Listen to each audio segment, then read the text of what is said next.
countdown? Just cut out the beginning part, don't worry. Okay. Alright, you can go anytime. Hello, welcome to tonight's episode of the Group Therapy Podcast. As always, I'm Paul. Therapy podcast. The what? Group therapy. Enunciate. Hello, and welcome to tonight's episode of the Group Therapy Podcast. I'm your host, Paul. This is Brandon, my co-host. Not passed out this time. Not passed out. He's joining us tonight after vacating last week due to being asleep. Nobody could wake me up. Nobody I could sleep wake like you a up. rock.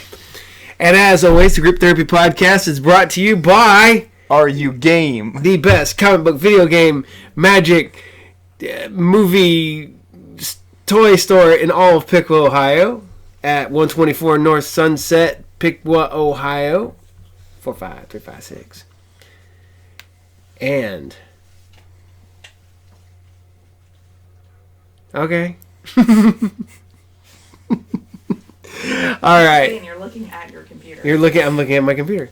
This computer Alright. has stuff on it. Yeah, I'm looking at the thing. So tonight we're going to talk about, because tonight is, for those listening, it is 9:50 on October 2nd, 2020, and you know what that means? It's spooky month. That's right. Halloween is officially started for the month of October. We celebrate Halloween from October 1st to October 31st, and technically into We celebrate Halloween until Thanksgiving. Yeah. Yeah. Thanksgiving, because we what you should do is you have September, which is Halloween Eve, and then you have October, which is Halloween, and then you have November, which is post Halloween. Mm-hmm. So there you go. And you always have months of pumpkin pie.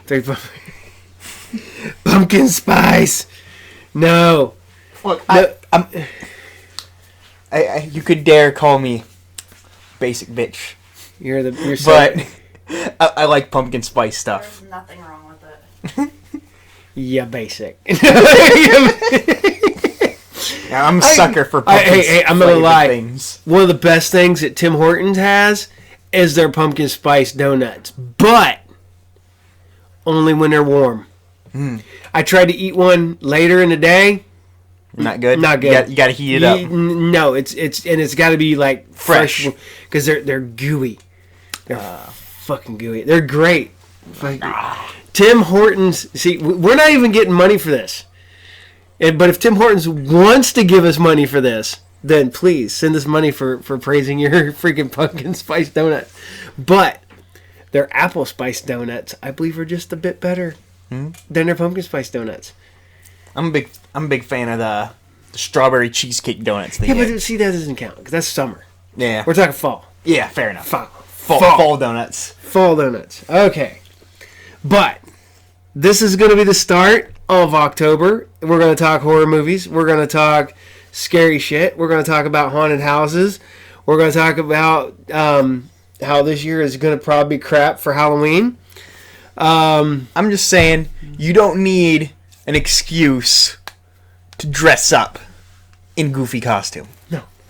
You don't need the excuse of, I'm going to have a party, or I'm going to go out trick-or-treating. Well, this is the one that throws me, man, is last year we took Vince trick-or-treating. I wore my Godzilla costume. All the little kids were loving it. Little kids were coming up like, It's Godzilla. Little kids were loving Godzilla. And you know what? It was cold that day, and that was like walking around in a tent. It was warm inside the Godzilla costume. Good. But, oh my god. And then, what was the year before? No, the year before, I don't know if Vince, one year Vince did not want me to dress up. So I think that was the year before. But the year before that, your mom was Pikachu, and I was Red Hood, and he was Batman. I had a full Red Hood costume. I think You even had the toy guns. Yeah. People were like, "What the hell?" I had the knives and the guns and everything on. I had the jacket. I had the hood. I had everything going on that day. But You're just like, I'm finishing the job Batman won't do. you know, that's right. Red Hood is cool. Amazing how they took a character that was hated so much, people voted to kill him when he was a kid. Oh yeah. People And hated now him that Red much. Hood is great. Now people love Red Hood. Now I'm reading the Three Jokers. We talked about the Three Jokers a while back. Yeah. Okay, Three Jokers #2 dropped this week. Triple Joker. And huge story arc for Jason Todd. Not going to tell you anything that happens. It's I'm still don't know where they're going to go with this. I'm on edge with this whole Three Jokers thing. Thing is, which of them beat him with a crowbar? Or was it all three? He was all like, no, but that's still one of my favorite. That is probably my favorite DC animated movie. Under the Red Hood. Under the Red Hood. It's got John DiMaggio making a rare Joker, and he's great. And he's fantastic. Oh, he's great when he has the whole thing. Is get a picture of me with a kid and a crowbar. Why don't you get a picture? And he does a fantastic job. And it's got Jensen Ackles as Red Hood. Which is one of the most amazing casting choices. And it's got Captain Pike as Batman. Mm-hmm. And I think it's got Neil Patrick Harris. Yeah, Neil Patrick Harris is Nightwing. Nightwing, yeah. Well, that's a great one. All right. Now, we're going to talk about horror movies. We're going to talk about some trick-or-treating and all that fun stuff right now. I started watching horror movies. I see, that doesn't count, though. I was like, yeah, I started watching horror movies. But you watch horror movies But I watch horror movies pretty much every night anyway. So is Halloween tradition is just watching more horror movies. Yeah. 1 month of October, I watched 123 horror movies. I was averaging 3 a day. But there were some days I watched 4 or 5. Because I would watch them at the shop. Then I would come home and watch more. Yeah. I'm thinking of replaying some old horror classic games, like some the good Silent Hill games. Maybe going through one of the Resident Evil games again. Hey, when you go to the shop, put Downpour away. Don't leave it on the counter. Look, I tried to play Downpour. It was awful. I'm sorry. There's a reason why no one bought it. Because I bought a big collection of Resident Evil and Silent Hill games, and I think that's the last one left. Nobody wants it. Although I probably got a bunch of 6s too, Resident Evil 6s too. That one, like I said, I'm a total Resident Evil 6 apologist. Apologize. It's Six stupidly fun 6 game. has got the great big giant catfish in it, doesn't it? No, that's 4. Oh, it's 4? Yeah, 4 has the big catfish fight. And I don't think it's a catfish. I think it's meant to be like a big salamander or something. Because I think it's got like little stubby legs. I call it the catfish fight. Whatever the case, it's fun. I haven't sit down and played any of the Resident Evil games in forever. Remake 2 is really good. There's an Xbox right there, and I have a copy. I know. I want to get the VR so I can play Resident Evil 7 with the VR.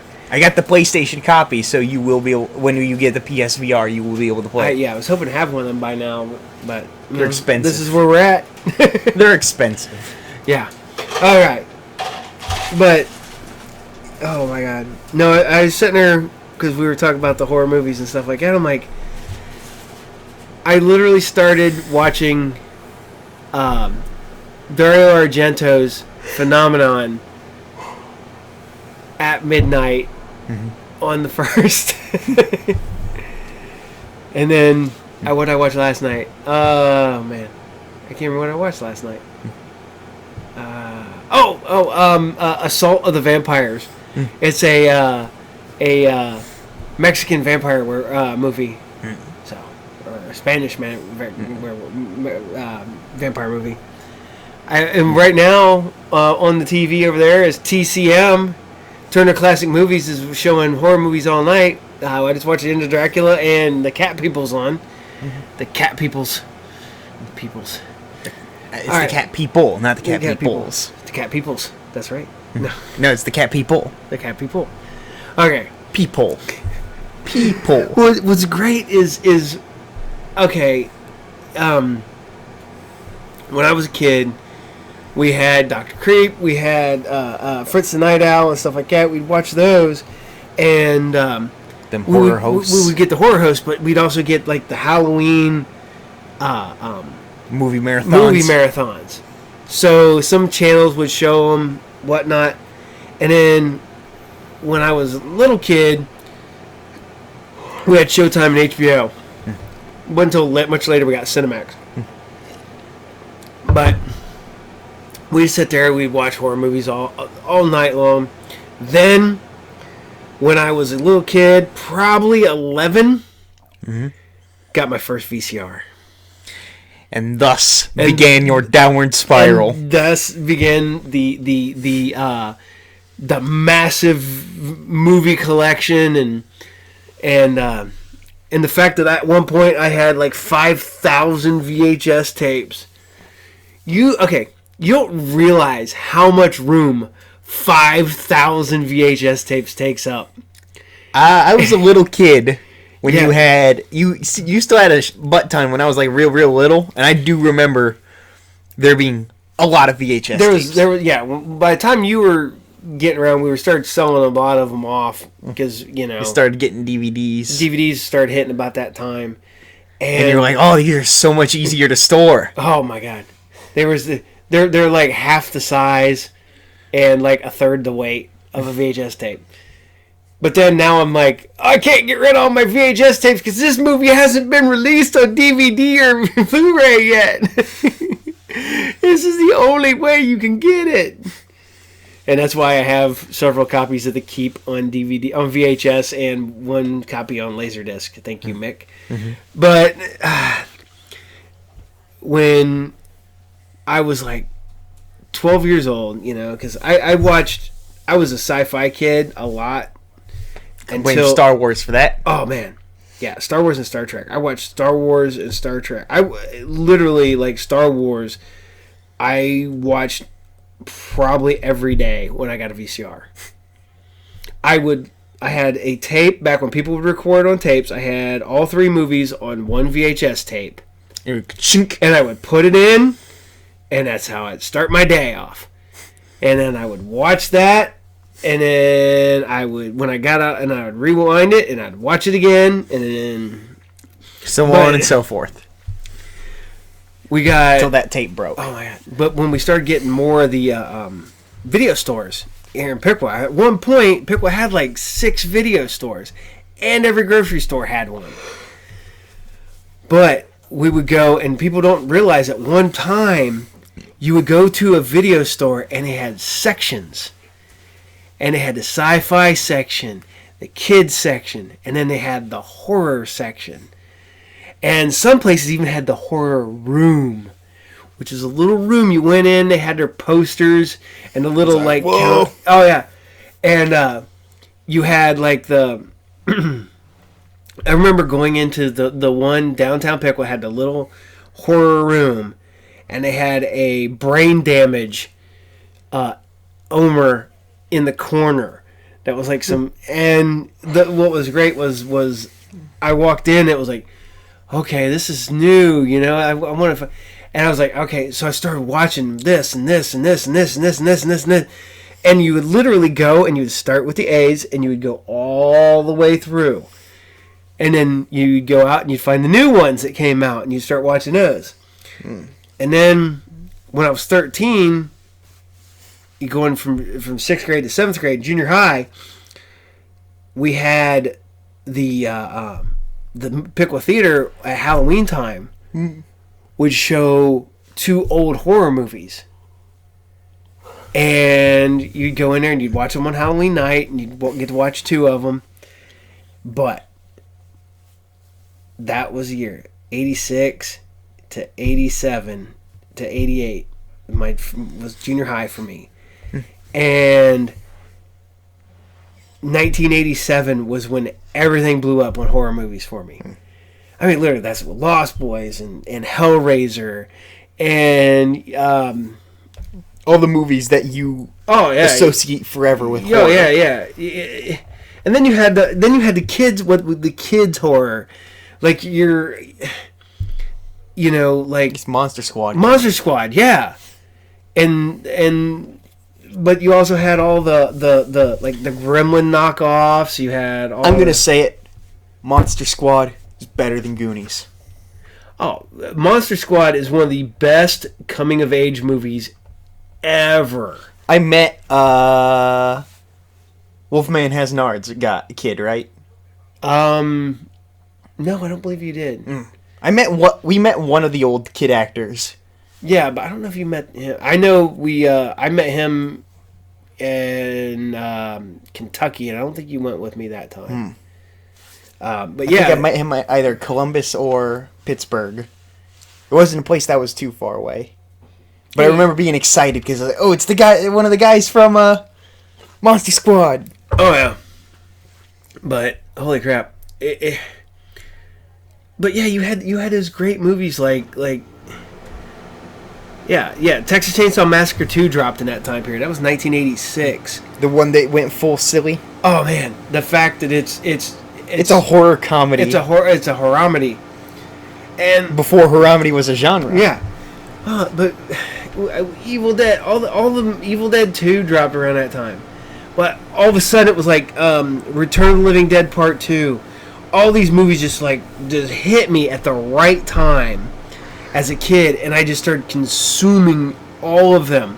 I went from being a kid who didn't really who just watched the horror movie here and there, whatever, to a kid who had to watch every horror movie he could get his hands on. Like I said, I watched horror movies that I look back now and went, "Wow, that was." You should not have been watching that. I should not have been watching that as a child. Like that was Ilsa the She-Wolf is an example. But that's not a horror movie. That's just a movie you found that you should not have watched. Yeah, I watched Ilsa She-Wolf of the SS at like 12. That was a movie you should not have been watching at 12 years old. But you know what? the people at the video store, they didn't give two shits. And was it rated XXX? No. No, it wasn't porn. It was kinda, but it wasn't hardcore. It wasn't in the porn section. It wasn't like in the. It wasn't in the porn section, so they didn't care. Oh yeah, excuse me. I don't really think they care. They didn't care. Yeah, pretty much. If it wasn't in the porn section, they didn't care. But like I said, I grew up just consuming horror movies after that point. You could literally, anytime I could watch a horror movie, every weekend I'd watch horror movies. I remember getting on Friday nights or Saturday nights, me and Rick Peak would go out and we'd go get horror movies. We'd go back to my house and watch them. We would just watch. That's bad. Crocodile. We were looking up Toby Hooper. Chainsaw Massacre. Dose. Freddy's Nightmares. Yep. He did the video short for Billy Idol. Yeah, Dancing with Myself. That's cool. See, I like the fact that he did. What's fun is I've met a lot of people from Texas Chainsaw Massacre over the years, and talking to Gunnar Hansen is great. If you ever lived in the Troy, Tip City, Vandalia area in the early 2000s, you may have seen where the Group Therapy podcast came from, which was the Group Therapy TV show. It public access. Yeah, ran on public access back in the day. We did interviews with all kinds of horror people and stuff like that, and we did interviews with several of the actors from Texas Chainsaw Massacre.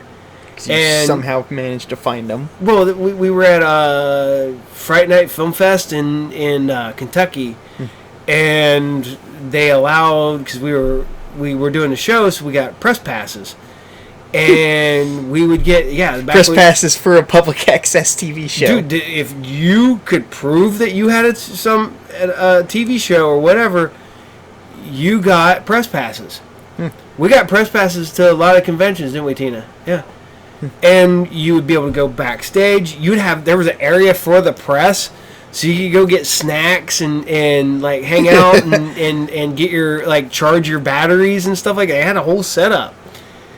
But the thing is that 90% of the people were cool. If you had your press pass, you could go talk to them. They would let you ride up to the people. They would give you your allotted 10 minutes. And some people, if you were lucky, you got 10 minutes. Other people would just go on forever. And it was great because you got these whole ginormous stories. And you would have, an hour of footage from one actor. Oh man, Tiffany Sheffis. She just talked. And I'm not gonna complain. I love talking to Tiffany. Matter of fact, I want to try to get her on here eventually if we ever can again. But I'm saying, if you remember this guy, this mug, get in contact with him. Yeah, no one remembers me. But no, I'm like way off topic of what we started with here. Well, you're still talking about horror. We're still talking about horror movies. Yeah, we're talking about meeting. It's like I got to meet Doug Bradley years ago, and it was like kind of off to the side. And we were sitting having discussions about him and his makeup, and he was telling me about the how you don't realize how close you walk to stuff when you walk under things. Until you have something sticking out of your head that you're not used to. He goes, he showed me where he had smacked his head on a boom mic. Ow. And I went to what was it? Oh, it was one of the Diamond Summits. It's when Clive Barker was pushing his comic book line, and I got to hang out and talk with Clive Barker.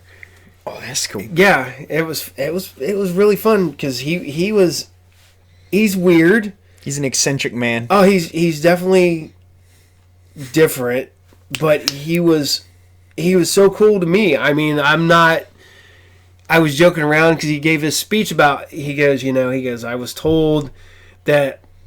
I fucked up a whole generation of kids, and I told him, I was like, I'd like you to meet a kid who you fucked up royally. But literally, I can't even tell you where I went. I went to the Sydney movie theater, back when Sydney still had a movie theater, which is now back to being a theater. They do actual stage performances there. We went there and going and see Shrek live. No, it's they were supposed to be doing Rocky Horror Picture Show live. Ooh. And I don't think that's going to happen because I think that all got canceled. Probably did. Oh yeah. What gave that away? Because everything is shut the hell down. You brought up Clive Barker, and I'm trying to look up Clive Barker. The game Jericho or Undying? Undying. Because Clive Barker's Undying has a really funny story behind it. Specifically about the main character.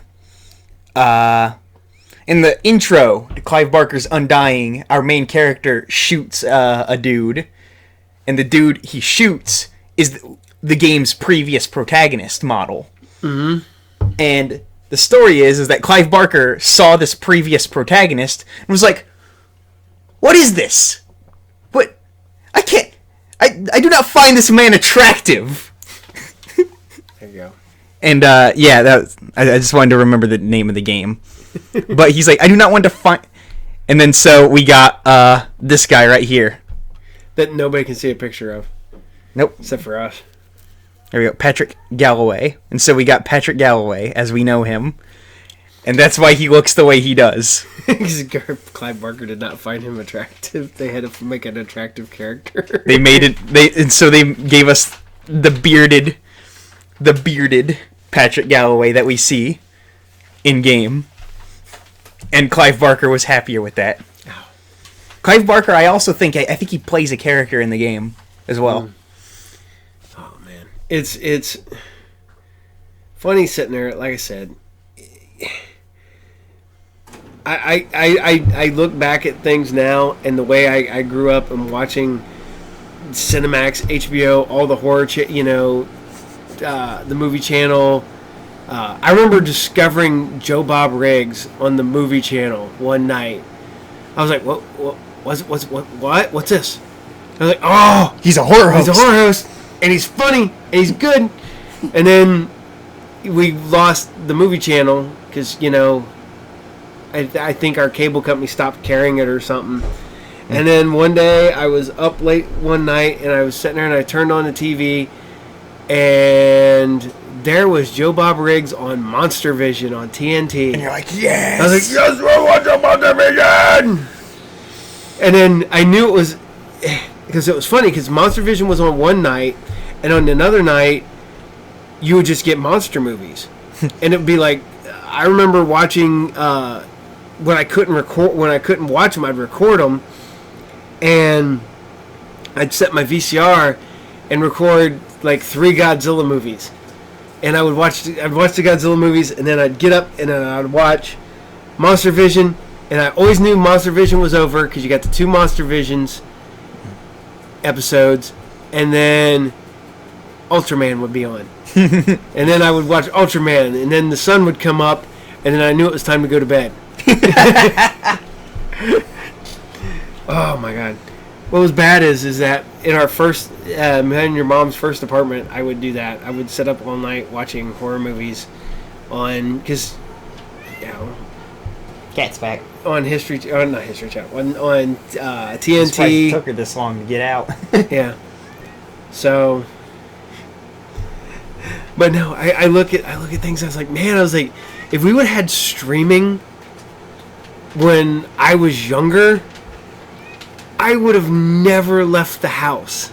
Especially now that there's Shudder and stuff like that. You would have been like, I can watch any horror movie. You're telling me I can watch any horror movie I want to watch, and I can watch it now, and I can watch it now. I can watch it now. I can stop it, and then I can watch it now. What? What? You mean I don't have to rewind it? What? And hell. You're right. Yeah, we used to get these. You get these specialty tapes, and you would have like Fangoria's Weekend of Horror, or Stephen King Presents The Masters, or stuff like that. And there were videotapes, and they would show behind the scenes of all the horror movies, and they would show the makeup and stuff like that. And now that's commonplace. I mean, literally, you pull up a DVD. And it's like behind the scenes, director's commentary. And that's so freaking cool. I mean, literally, I've probably watched John Carpenter's The Thing. I don't know, probably 100 times. It's a great movie. It's a phenomenal. But the cool part about it is all the special features on that damn Blu-ray. I would have tore that apart as a child, especially like junior high through high school.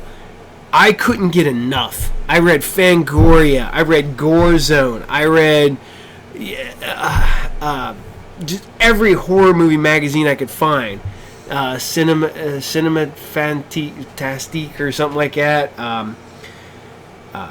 Just whatever I could find horror movie magazine wise, because it had all the information. This is before the internet. So you couldn't get any of this stuff. You had to wait monthly for your issue of Fango to show up and be like, Freddy Krueger is doing Nightmare on Elm Street 6. Sweet. Look at this. Look at how this is going to be. And then what you do is then you see the scenes in Fangoria that never appeared in the movie. And you're like, whoa. What the hell happened? Why isn't the infamous surgeon scene in Hellraiser 2 that's literally on the VHS box that never appears in the movie? I think it was in an issue of Fangoria too.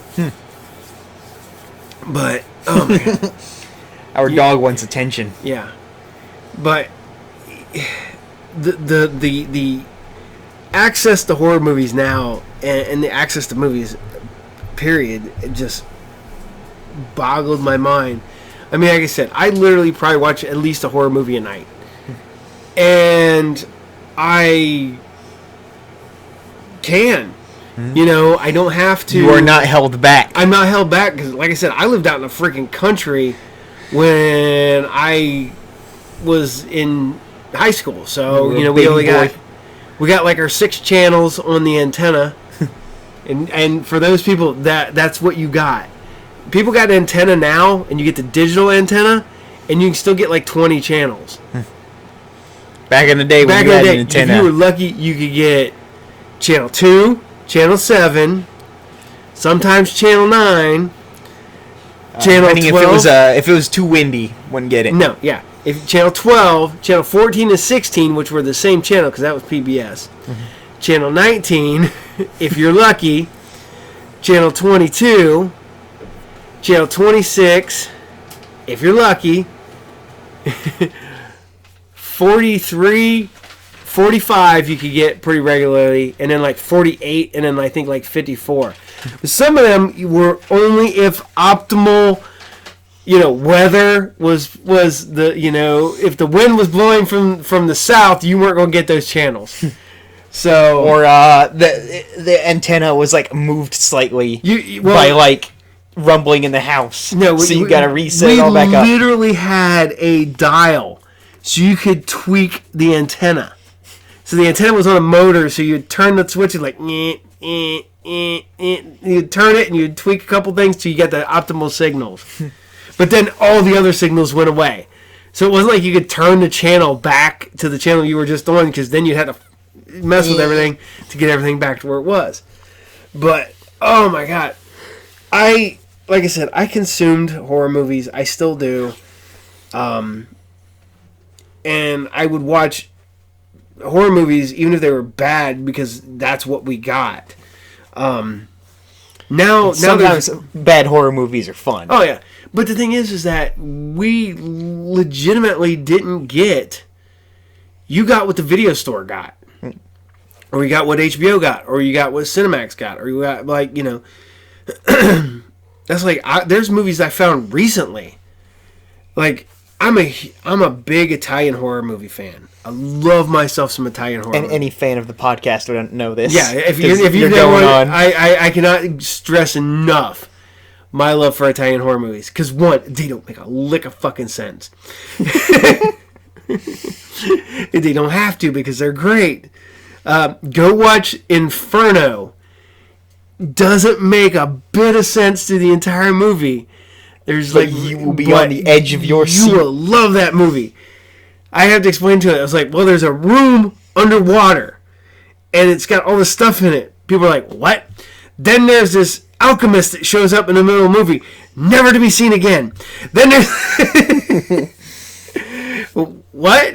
Then there's Zombie is Italian, right? Zombie is Zombie 2 because Dawn of the Dead in Italy was re-edited by Dario Argento as Zombie, and it cut out like 30 minutes of movie, and they take all the comedy out, so it's just really dark at that point. And that movie is like. Sure, it's got its levity, but it's still a decently dark movie. Oh man, I was a kid. I was not a Dawn of the Dead fan when I was a kid because I was closer to the Day of the Dead stuff. And then I went back and rewatched Dawn of the Dead. So you liked the Smart Zombie. I like Bub. And so good. Yeah. And oh my god, that's another one that when I went back, because I also got to see like the making of that movie, and that'd have been nuts for a little kid like you. Oh man, I was like, when they were showing like they were showing how they did the shovel to the head, and you see the guy laying on the ground, and they made a shovel so it fit over the face, so it looked like they were doing that, and then they were wiggling it, and then it cut away to the the head split. Yeah. When they have the guy in the suit, so they're tearing the guts out, and then they had forgot to refrigerate all of the guts. So when it was torn open, those were actually rotting meat. The smell was like, oh. But oh man, that's the one that hit me. And then I went back and rewatched Dawn of the Dead through different eyes, and now I'm like, oh god dang, this is a genius movie. Oh yeah, and literally, I don't really think George Romero made a bad movie. Same thing we were saying here. Somebody asked me the other day, and they're like, "What's your favorite John Carpenter movie?" And I went, all of them. That's like asking me which one's my favorite kid. You know, all of them. All of them. They're all, even people give like Vampires and Ghost of Mars shit. I like both of those movies. I like his stuff he did for Masters of Horror. I like John Carpenter. I don't think John Carpenter's done a bad movie. There's stuff that's weaker, but he hasn't done a there's stuff bad not one. as strong. But it's not flat out bad. Yeah, there's, because a lot of these, especially the guys who started out in the 70s into the 80s and stuff like that, some of them lost their lack touch. of a better term, and mojo. Lost their magic touch. Yeah, like Joe Dante. Mm-hmm. But some of these guys, but they still put out good stuff. It's like people don't give them the chance to do something. Mm-hmm. Freaking Wes Craven had to take it when he did Scream, because everybody's just kind of like, it's just Wes Craven, whatever. But John Carpenter, like I said, was one of them guys who I was like, holy shit, this is talent. I mean, like I said, I don't think there is a bad John Carpenter movie. I like I said, there's ones that aren't as strong as others. If you think you can find a bad John Carpenter movie, don't tell us. Yes. You're somebody gonna post this in the comments. It's like, well, John Carpenter, he made a bad movie. Blah, blah, blah. You know what? Yeah, okay. Elvis may not have been the greatest movie. It was a made-for-TV movie, but that was when he was young. And he was just starting out. But just think, one of his best movies is like his second movie. Yeah. Halloween. You're like, boom.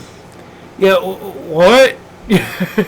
How would you like that to be? Okay, you did a student film, you did a couple like made-for-TV movies. Then you make Halloween. Then you make one of the most iconic movies ever with Halloween. And then you make another one of the most iconic movies ever. Just banger after banger after banger. Oh my god, They Live. Halloween, The Thing, They Live, Prince of Darkness, Christine. Right there. Escape from New York. Escape from New York. That man was so good, he could do anything. People give Escape from LA shit, but Escape from LA is fun. Yeah, it's funny. It's and I don't know if it was meant to be hokey fun, or if it was supposed to be serious like the first one. I'm going to go with it's meant to be hokey fun.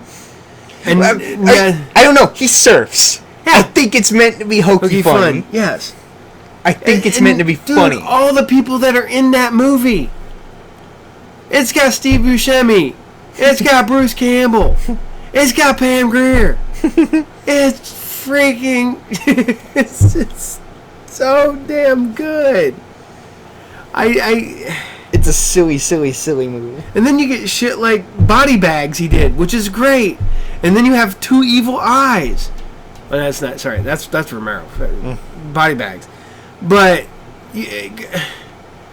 You had so much good stuff. Like I said, I don't think John Carpenter made a bad movie, and if you think he did, you're wrong. I'm not even going to complain. You're not going to fight with me, because if you think he did a bad movie, you're wrong. And so, well, it's like I look back at things and I'm like, man, I was really young when that movie came out. I was, the original Halloween came out, I was 4. You came out when Texas Chainsaw Massacre came out. Yeah. That's right. And that's a long time ago. In the magical year of 1974. In the year of our Lord, 1974.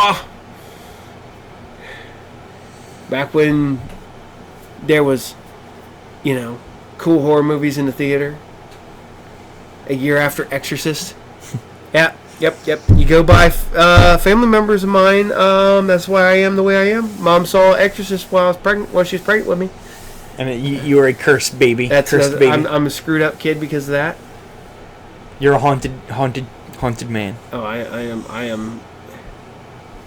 am. What's funny is I love telling people the story about a friend's mom when we were growing up. She's worked in psychiatry and was fascinated by me because I was such a.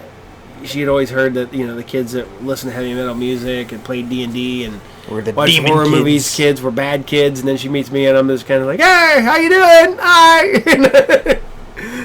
Back when I didn't when I was young and didn't care. Like when you were young and innocent, full of joy, before the world decided, that's overrated. Before the world goes, no, go back where you belong. I joke around, and your mom tells me, she goes, you gotta be more positive. I'm like, I always feel like when I was, up until relatively recently, I was like, life looks at me and goes, well, you're doing pretty good now? No! Go back to where you belong. You don't belong up here with the rest of us. Life doesn't give you lemons. It gives you a flaming bag on your doorstep. It wouldn't give you lemons. It give you, like, rotten lemons. Femme Fatales. Dark Star. Assault on Damn, Dark Star. Assault on Precinct 13. Damn. He's a performer. He's I think that's his music credits. Yeah, we're getting down here to the director. Yeah, he did the Christine music video. Oh, god dang it. Yeah, if you can find that, go look at him on YouTube. The John Carpenter's Christine music video. It's really, really good. Man can't just direct. He can compose. That's another thing. Holy crap. Look at all the epic music that this man put out. Oh, this is the direction. Okay, this is the movies. Okay, he did Assault on Precinct 13 before Elvis. Yeah, but he did Halloween. Before Elvis. Okay, look. Short film. Dark Star. Assault on Precinct 13. Halloween. Someone's Watching Me. Elvis. Both made for TV movies. The Fog. Escape from New York. Thing. Christine. Starman. Big Trouble in Little China. Prince of Darkness. They Live. Memoirs of the Invisible Man. Body Bags. In the Mouth of Madness. In the Mouth of Madness. One of the best movies ever made. Village of the Damned. Village of the Damned is probably his weakest movie, I think. And it's still a decent movie.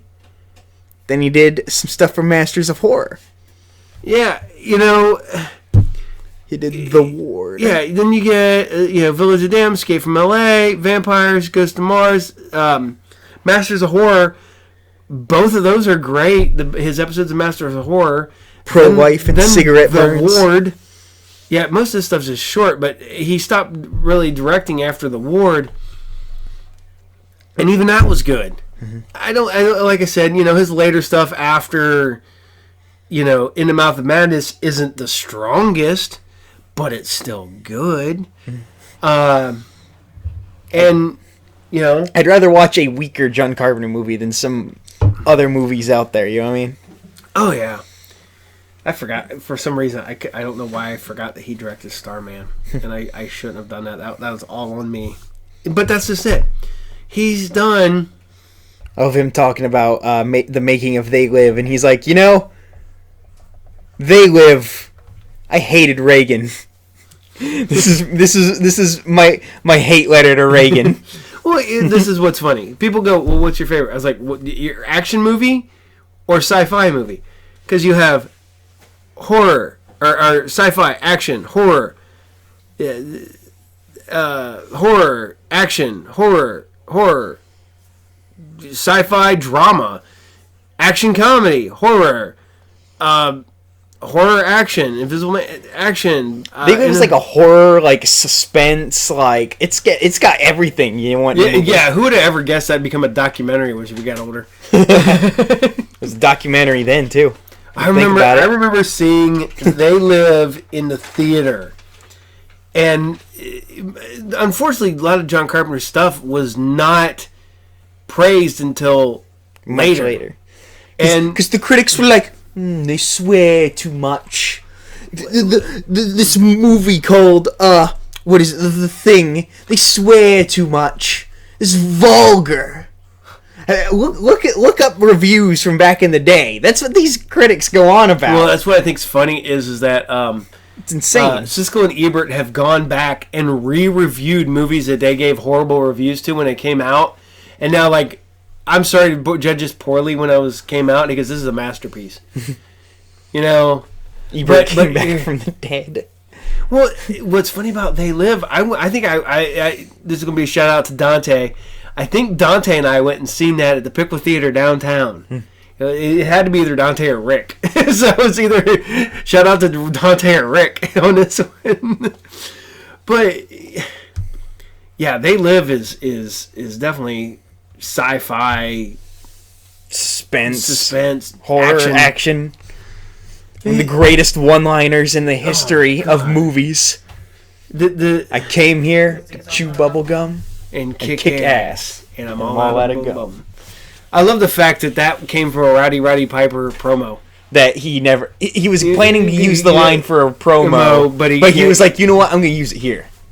It's going to elevate this movie. See, this is what's depressing. I always thought after seeing They Live, Roddy Piper would be like a big action star. And then he pretty much did like Hell Comes to Frogtown, which I love. I love Hell Comes to Frogtown. And They Live, but then he did all like direct to DVD, cheesy. Acting wasn't really his. He liked wrestling. He's a wrestler. Yeah, but oh my god, he was. And it's funny because that was when he was doing the whole big thing with Hogan. I'm like, I thought that he's a better actor than Hogan. He's far better actor than Hogan was. Hogan just plays Hulk Hogan in everything he ever plays. Brother. Also, the fight scene between him and Keith David is one of the greatest fight scenes. Oh my god! Like, you will never make a fight scene as good or as. Oh man, we had that unless you did crap. What's that? It's on the tip of my tongue. It's the. They literally took the scene from They Lived and made it into an episode of South Park, where the two handicapped kids beating the crap out of each other. No, I was saying, like you will never be able to make a better fight scene unless you're the guys who did crap. It's a movie about the special forces cops going through like an apartment complex, and it's like a foreign movie. It's like a kung fu movie. It's on the tip of my tongue. I can't remember. Raid? The Raid! Thank you. The Raid is the best full out oh my kung fu action. Dude, I don't even know what to say. The Raid and The Raid 2 are probably two of the best action movies ever made. Brutal as shit. I mean not just brutal, but like just the fight scene the fight scene in a bathroom stall is insane. And they just take The Raid and they amp it up for The Raid 2. And The Raid 2 is long because I want to say it's like 2.5 hours long, but it's a 2.5 hour long fight scene. It's a 2.5 hour long 400 miles per hour like race down like a straightaway. Literally, that might be the only fight scene that's better than the fight scene They Live. and from They Live. But shit. So yeah, I have probably, like I said, I've probably watched John Carpenter movies. Probably Halloween 100 times. I've watched The Thing 100 times. I've probably watched The Fog 100 times. Escape from New... And people think I'm joking when I tell people that, oh, yeah, you've seen a movie 100 times. No. No, I can vouch. No. One is that I've told people this before. I have an OCD. And if I love a movie, I will watch it over and over and over and over. You want to like be watching for those little details. That you and I'll still like pick up little shit that I missed, on the 50th time. Literally, I'm at the shop. I'm rewatching Godzilla movies. I've been watching Godzilla movies since I was born. I don't remember not watching Godzilla movies. Same here. Yeah, I was watching Godzilla movies because you had Godzilla movies. And I will. I'm like, watch Godzilla, plug it in. So, I was looking for that. What are you looking Godzilla for? plush. No, it's down there. All right. There's no Godzilla plush behind us. I don't think there is. I was gonna go get it and put it on camera briefly. No, it's down there with the other Godzilla stuff. All right. So with the ginormous Godzilla shit that's sitting down there. I have the big 2 foot tall, 4 foot long Godzilla sitting down there. The 2014 Godzilla. Yeah, that's one of the best toys I think in a long time. It's about the same size as your Shogun Warriors. Well, that's the great part. It is in scale to the Shogun Warriors. It's completely in scale to Shogun Warriors. And I'm still, if anybody ever wants to send me the Shogun Warriors Godzilla, I need one of those. I would put it on a shelf behind me, and it would look cool. And Dad will be forever in your debt. Yeah, I'd be grateful. I mean, right now I have some of the other Shogun Warriors, and they were down there, but I don't have any of those right now. But no, we're going to go on the whole thing here. But if you want to go on another thing, I got something I want to bring up. Okay, what do you want to bring up? 30 Days a Night. 30 Days a Night.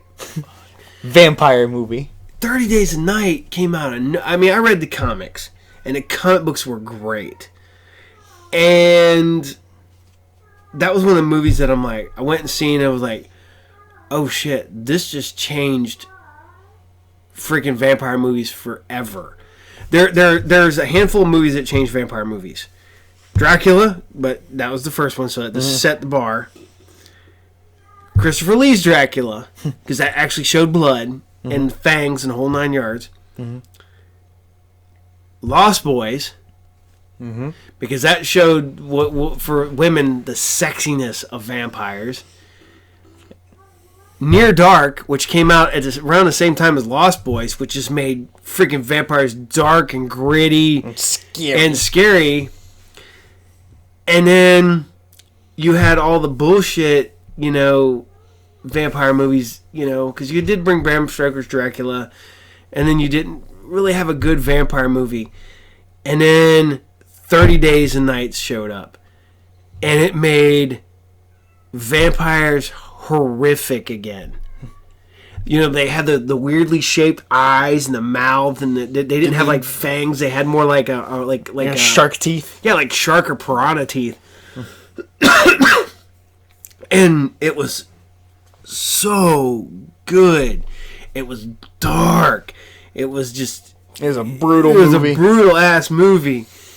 And and the sad part about it, and it depresses the shit out of me, that the guy who directed freaking 30 Days and Nights goes on to direct, I want to say, 2 of the Twilight movies. Ooh. I know. You have to look it up. You have to look it up. You can't just say something like that. Oh no, I'm not gonna completely look that shit up. So, but yeah, 30 Days and Nights is one of them, like, it changed the field. It changed the what do you want to call it? It changed the playing field, changed the playing board.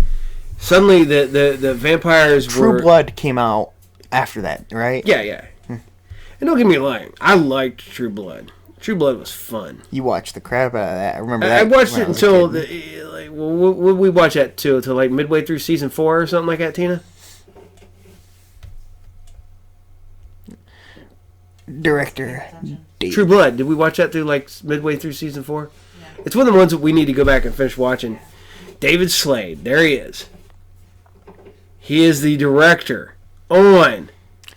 Oh no. He did. He did some episodes of Hannibal. No, he's the executive producer on Hannibal. Yeah. Okay. He did Black Mirror. He did Black Mirror. He did American Gods. He did. Yeah, he did do Hannibal. He did some episodes of Hannibal, but he did an episode at Breaking Bad. There you go. Twilight Saga. Eclipse. He directed a Twilight movie. Not too long. If the money's good. Yeah, but he did direct Hard Candy, which is one of the best. Do you consider Hard Candy a horror movie? I guess it's a horror movie if you're a pedophile, which it should be. But yeah, but holy shit, that's. He did some music videos too. He did shit. That's where he got to start at. He did the Aphex Twins, Fatboy Slim, POD, Stone Temple Pilots, System of a Down, Stone Temple Pilots, AFI. And then he got his start. Doogie See God. Then he did Hard Candy. Then he did 30 Days a Night. Yeah. Then 2 movies. Then he did Twilight Eclipse.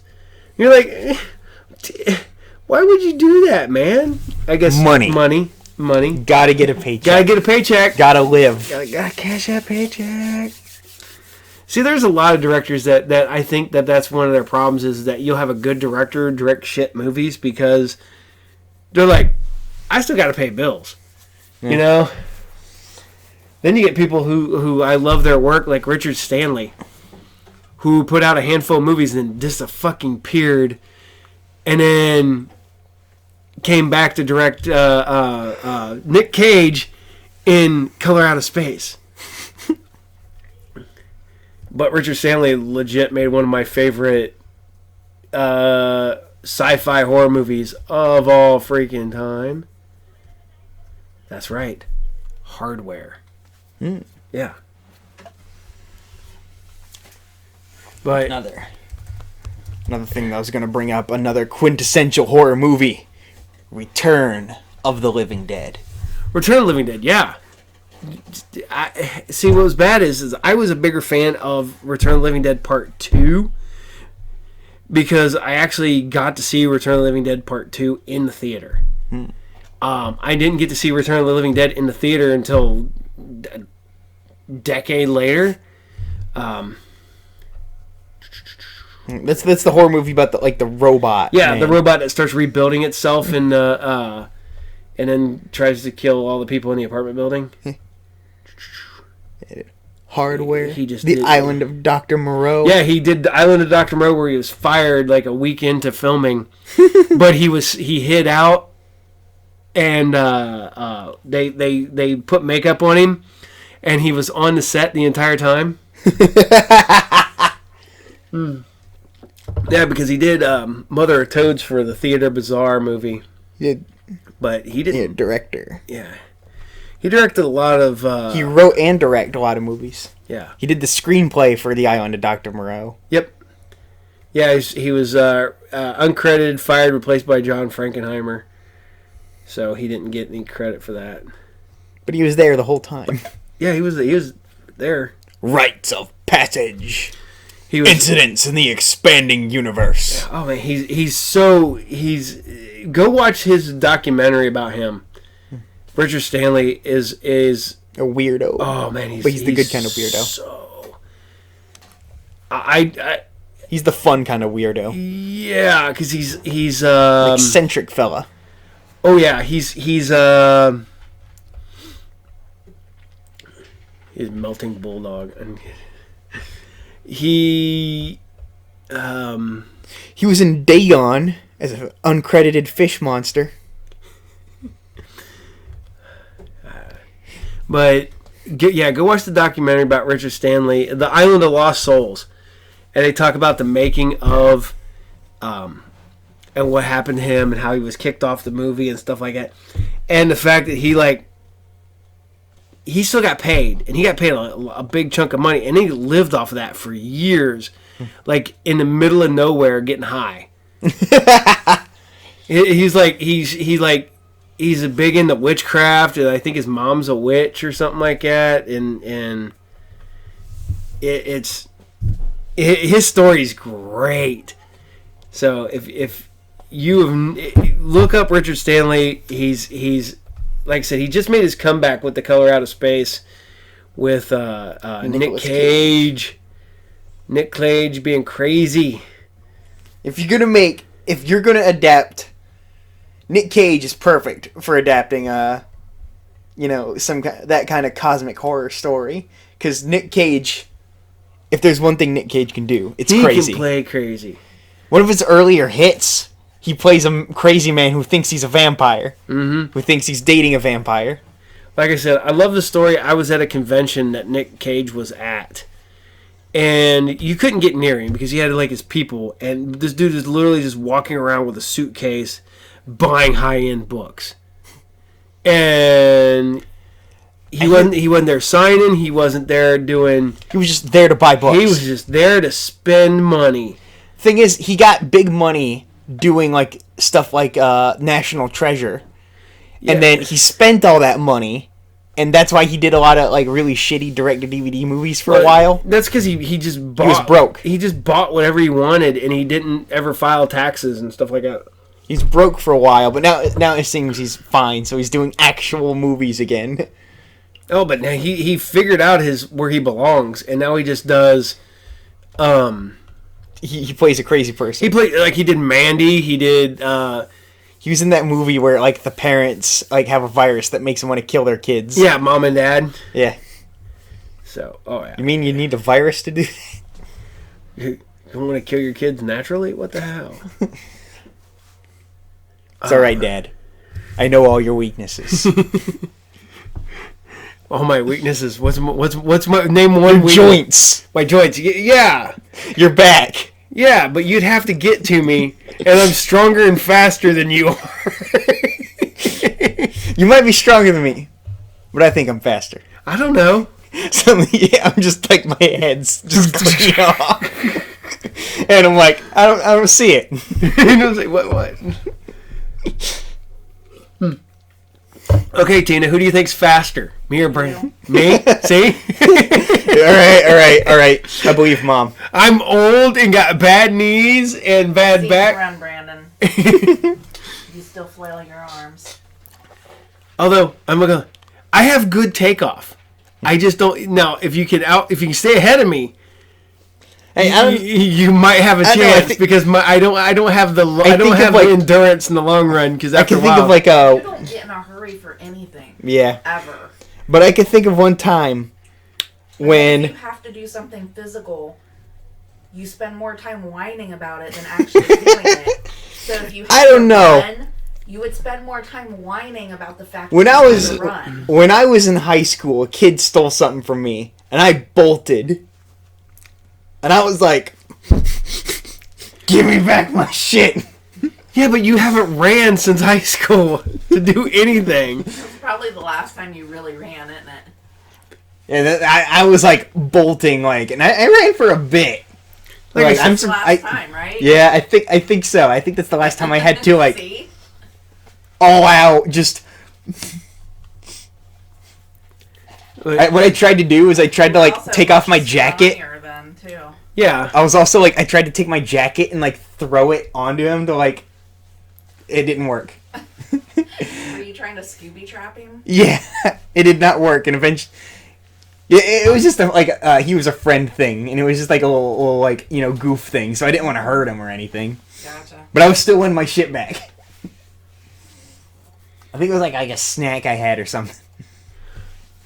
Do not take my food from me. Do not take my food, man. I'm gonna come after you. I'm like my Uncle Charlie. Do not take my food.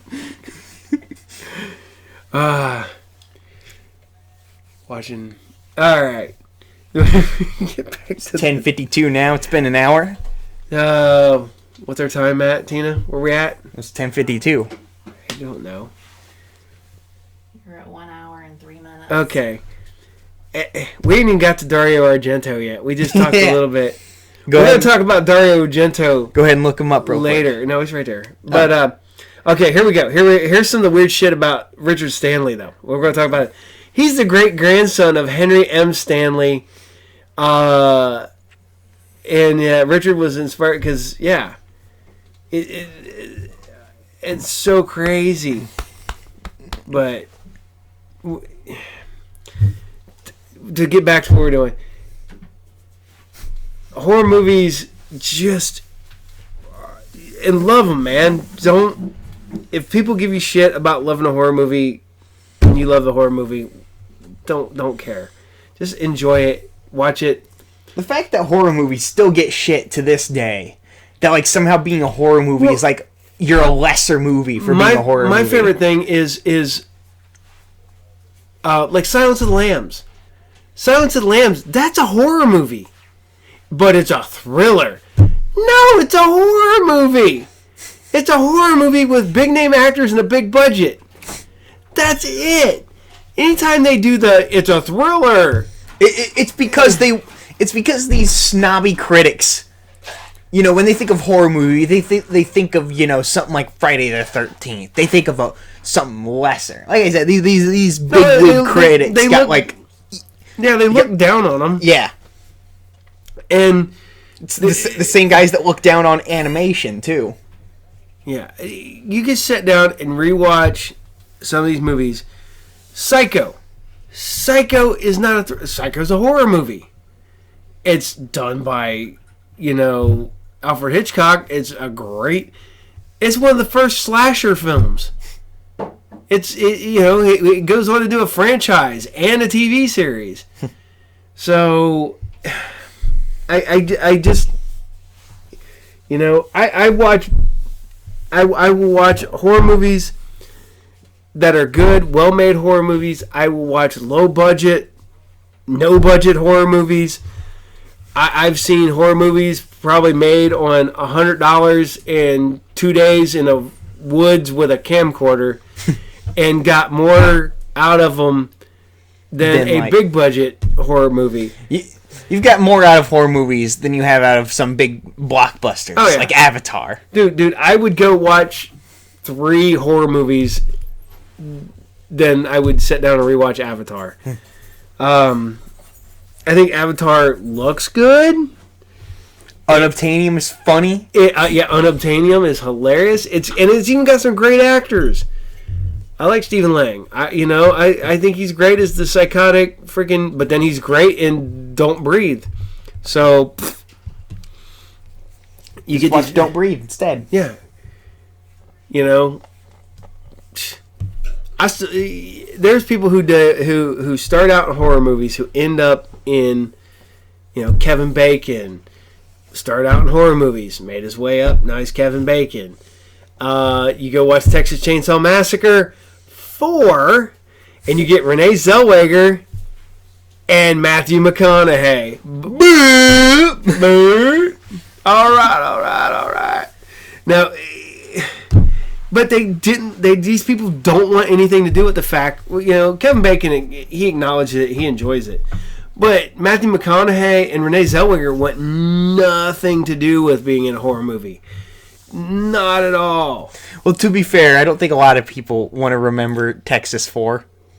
It's a weird... Texas 4 is weird, and it was bad. And it was especially bad because I don't think it was ever really, really finished. You don't think I don't think they ever... I think they just made a movie... They didn't think it was ever going to come, and then all of a sudden Renee Zellweger and Matthew McConaughey became big stars. And like, oh shit, we still got the remnants of this movie? Let's go. Come on, let's put it out. That's like watching these horror movies that when people make it big, like Cutting Class with Brad Pitt. They put him all over the cover, and he's in it for like 5 minutes. Trick or Treat, literally one of my favorite horror movies of all time, was Skippy from freaking Family Ties, and the rock star Sammy Kerr, who is a solid gold dancer, what was supposed to be Blackie Lawless from Wasp. But who do they have on all the covers to all the DVDs and VHS tapes? Gene Simmons and Ozzy Osbourne, both who have cameos. Gene Simmons is in it for 5 minutes. His voice is in it because he plays a DJ. And Ozzy Osbourne is a televangelist on TV. They're both little cameos, but they're prominently displayed on the cover of the VHS and on the DVD. It's like Steven Seagal's modern film career. He'll be in the movie for like 10 seconds, and he's sitting down the whole time. No, he's not even in an action scene because he's a fraud. He's a hack. What was it? It's fake. Oh yeah. Mick wants us to do, because we talked about the best Van Damme movies, and we said The Order was the last good Van Damme movie. Mm-hmm. He goes, now figure out what was the last good Steven Seagal movie. And I'm like, oh, I don't think I could get past a certain point, but we figured out it's On Dangerous Ground.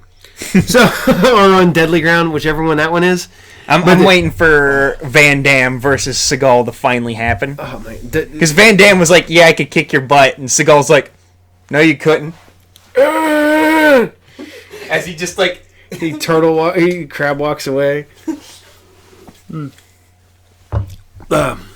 Sorry, but all right, we're gonna cut this one off because in the next episode, which we're going to do later on this weekend, we are going to have a special guest, Eric Whiting. Eric will be talking about, he's a local director, actor. He makes horror movies. Yeah, he makes horror movies. Yours truly was in one. Yeah, I've been in a movie with Eric. I've been where he was cameraman. I've been on 2 movies with Eric, actually. We both we played office goers in one, and our office workers, and we played in a movie that never got released, but we played cult cannibal rapist, whatever the hell. You played a dude with a scar over his. So, but we're gonna have Eric on, and we're gonna have some more guests as the month continues. When you do that, yeah, I know. I gotta stop hitting the table as Tina has put out there. I'm just gonna have to put the camera on something else. We're gonna. You needed to stop vibrating because I'm like. All right. So we're gonna set up with the next episode. We're probably gonna set it up so that we're gonna have a Patreon. So we're gonna do an hour show, put 30 minutes on Patreon. Is that what we're gonna do? I guess I don't know. Yes, we're staring at me. Because you're the producer tonight, so you're off the side producing this episode. Sure. So producer Tina. Sure. You're executive producer. So you're even higher than producer, I think. Yeah. I think that's what executive is. Okay. So here we go. If you like us, subscribe. Subscribe to us on YouTube, Podbean, Apple Podcasts, Google Podcasts. And check us out on Patreon, because any money that you give helps us out a ton. Because right now, everything's coming out of my pocket, and my pockets ain't that deep. So Gonna start adding exclusive content. We're gonna start adding exclusive content for Patreons, and hopefully we're gonna start being able to do maybe some prizes for the Patreons or something down the road. We are going to offer something cool for the Patreon subscribers. Need a Pauly bathwater. Oh no. There's probably some creepy ass person out there who's like, I get some Pauly bathwater. No, you don't. I shave in the bathtub. That shit's nasty. Yes, there was some girl on the internet who sold her bathwater and then basically made because people drank it and it like got them super sick. It's because she put like bath bomb stuff in it. Yeah, that's disgusting. But anyway. That just proves that there are just creepy fucks out there. But if you're a creepy fuck that wants to give us money, feel free. I'm not above taking money from people that are creepy. Because if it wasn't for creepy people, I wouldn't be where I'm at today. Is that the cat? That's the cat. Yeah. She's doing her hello meow. She's meowing, hello. See, we got the hello cat. She sounds like she says hello. All right. So we're going to wrap this up tonight. And this is Brandon. And this is Paul. And we're not licensed therapists. Nope, not at all. I think we're in every episode with that. All right. We're not licensed therapists. So good night, everybody. Till next week. Adios. Adios.